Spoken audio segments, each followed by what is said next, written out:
Naku po mga kaibigan, ayan. So, ewan ko lang kung naiisip ninyo ang aking naiisip. Samahan na naman po ninyo ako sa isang pagtalakay sa issue kaugnay po sa mga napapanood, nakikita at sa sitwasyon natin ngayon mga kaibigan.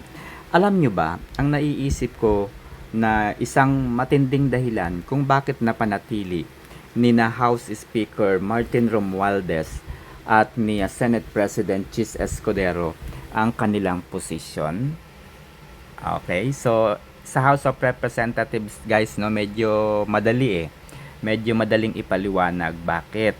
Kasi kapag napalitan po ang House Speaker na si Martin Romualdez, obviously damay po yung 215 na pumirma to impeach the Vice President Sara Duterte. Okay? Madadamay po sila. Lalabas po ang katotohanan na pumirma sila sa impeachment dahil merong malaking rewards na matatanggap, 'di ba? So, seriously, 'yun po 'yung nakikita kong dahilan. Okay? Kasi nga 'yun nga alam naman natin na merong mga hakbangin itong sina Senator Amy Marcos, no, particularly Senator Amy Marcos. So 'di ba, Senator Bongo, Senator Bato de la Rosa at iba pang mga Duterte allied. Alam naman natin 'yan na talaga namang kinu-question nila yung impeachment laban kay Vice President Sara Duterte. Alam naman natin 'yan. So, nagkaroon nga po ng pagpirma sa impeachment. Okay, kalimutan na natin yung proseso ha. Tapos na tayo diyan sa proseso na yan, nakakairita na. So pumirma nga itong 215 na mga kongresista. Tapos nadagdagan pa ng 25 na mga kongresista. So sa makatwid mga kaibigan, obviously nakatanggap sila ng tigwa 150 million pesos na reward kapalit po ng kanilang signature. Ayan, so naisabi na rin po yan, no? Naipahayag na rin po yan ni tawag ito, campaign manager po ng Alyansa na si Toby Tiangco. So marami na po na nagsalita at lumabas. Sabi nga po ng ibang kongresista, more rewards is coming. Sabi ng iba, mawawalan sila ng proyekto. Sabi ng iba, akala nila attendance lamang. Sabi ng iba, akala nila pagkain dahil sa pagdalo nila sa Congress hearing. So madami po ang nagpahayag ng dahilan nila kung bakit pumirma sila sa impeachment.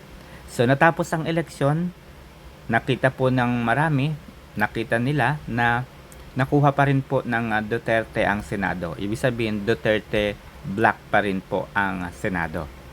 So, kahit anong impeachment ang gawin po ng House of Representatives ay hindi po magwawagi at hindi po mauusad, no? Mamamatay po pagdating sa Senate Impeachment Court yung impeachment na yan. Okay? Mamamatay. Kaya, kapag napanatili po itong si House Speaker Martin Romualdez sa kanyang posisyon, mananatiling, alam niyo yun, bukas na aklat yung pagtanggap ng mga pagtanggap ng mga kongresista ng 150 million. Okay? So they had to protect themselves as well. No, they had to protect themselves as well dahil nga nakikita rin natin yung galawan ng administrasyon, no? Galawan po ng pangulo. Lalo na po nitong di ba? Mga huling araw, 'di ba? Alam naman natin na kinukundina na ng pangulo yung mga malalaking pandarambong. So, yun na. Okay? So, kailangan nilang protektahan ang kanilang sarili. Period. Ito namang House Speaker, ito namang Senate President. Si Tito Soto kasi, isa yan sa mga framers o sa mga author ng Senate impeachment rules, no?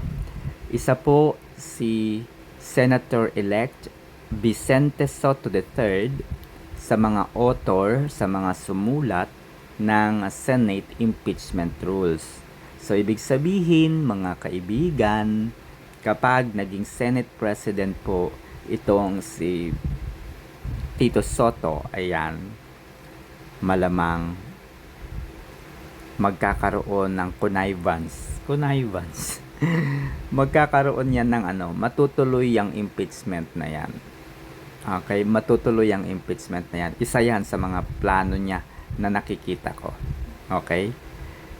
Isa yan. Kasi nga 'di ba, meron siyang thinking na hindi sundin, meron siyang mga pahayag na hindi susundin ang Korte Suprema. 'Di ba? Alam niyo 'yan. Meron daw nagsabi sa kanya na luminaries, ibig sabihin expert sa batas. Ayan. Na kapag na pwedeng ituloy daw ng Senado, pwedeng kalimutan yung desisyon ng Korte Suprema. So, meron siyang ganong balak. Oo, meron siyang mga balak na ganoon. Alright? So, isa yan. Pangalawa, lumabas po yung issue na nakita nga itong si Chis Escudero sa House of Representatives. So, ito naman ay mayroong kaugnayan doon sa 124 billion insertion. Okay? 124 billion of insertion sa 2025 budget. So, syempre, kasama rin yan sa sinasabi ni Tito Soto na iimbestiga. Kasama yan sa kanyang iimbestigahan. Okay? So, eto, syempre, itong si Senate President Chis Escudero, imposible na gagawa yan ng bagay na mag-isa lang niya. Okay? Imposible na gagawa yan ng bagay na mag-isa lang niya. Meron niyang backup na senador. So, ibig sabihin, hindi lang siya kung totoo kung totoo na merong 124 billion pesos insertion sa 2025 budget. Imposible yan na kumilos lang siya ng mag-isa kasi at the end of the day, kung wala siyang backup, talaga namang siya, plunder yan. Oo, plunder yan. So, eto na nga. So, dahil nga nagpahayag itong si Tito Soto na iimbestigahan yung kineme na yan, kailangan ng kumilos yung mga silent allied naman nitong si Chis Escudero. So, at ginawa nila yan sa pamamagitan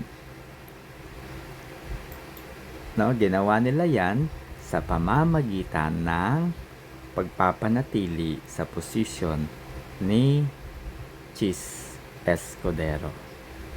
Ano sa tingin nyo, guys? Ano sa tingin nyo? May punto ba yung aking naiisip? Kasi very obvious di ba? Sa House of Representatives, ayaw na ng marami kay House Speaker kung election 'yan. Oo, kung election 'yan, guys, obviously ayaw na ng mga tao. Oo. Kung election 'yan, obviously people don't like. So, kung tao lang yung mamimili, paano? Kasi hindi naman tao yung mamimili. Sila din yung mamimili. So, they can kampi na para hindi sila mapahamak sa bandang huli. At the end of the day, by 2028 presidential election, everything is fresh and new. So, yun lamang, mga kaibigan. Good morning.